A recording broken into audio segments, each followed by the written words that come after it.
Let's move on with the show then. And July 20th is determined as the record date for the demerger of Reliance Industries and its financial services arm, Reliance Strategic Investments.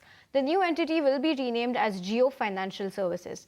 Meanwhile, the company has cancelled all public shares of Reliance Retail. My colleague Somit is joining in with more details. Somit?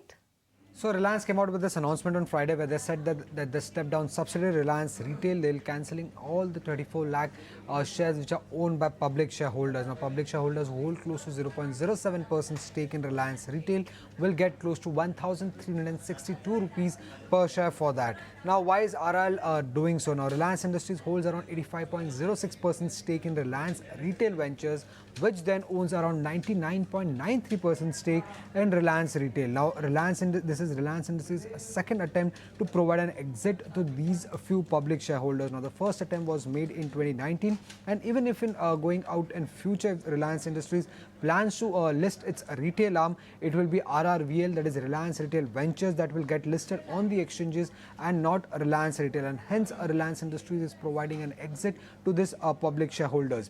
Now on the value part, if you see at 1,362, Reliance Retail's current equity valuation stands at around 6.8 lakh crore rupees. Now the future value of this could be higher because there are a lot of convertible instruments like preference shares and debentures which are yet to be converted into equity. Now on diluted equity base, if you see, the valuation goes up to as much as 12.7 lakh crore rupees. Now the average valuation given by brokerages to the retail arm of Reliance Industries, now that stands at close to 9.3 lakh crore rupees, and this includes this valuation is for Reliance Retail Ventures and not Reliance Retail.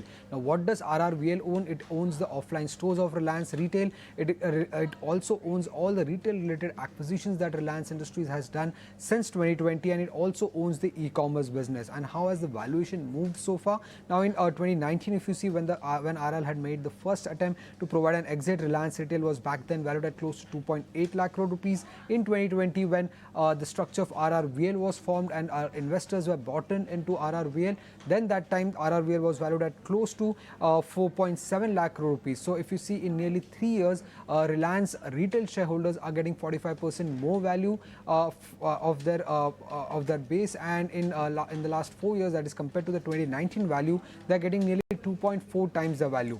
Now what about the unlisted space? Now what we are hearing is that in the unlisted market or in the private market, Reliance Retail shares were trading in the range of around 2,700 to 3,000 rupees per share. Now this values Reliance Retail at close to 13.5 to 15 lakh crore rupees, which is a very high valuation given the fact that Reliance Industries, which also owns the telecom business and oil to chemical business, is trading at a market cap of close to 18 lakh crore rupees. Now the experts to whom we spoke indicate that the private market valuations were not in sync with what Reliance Retail value is, and they're also saying that RRVL valuation is more important, as in future that entity would be listed and not Reliance Retail.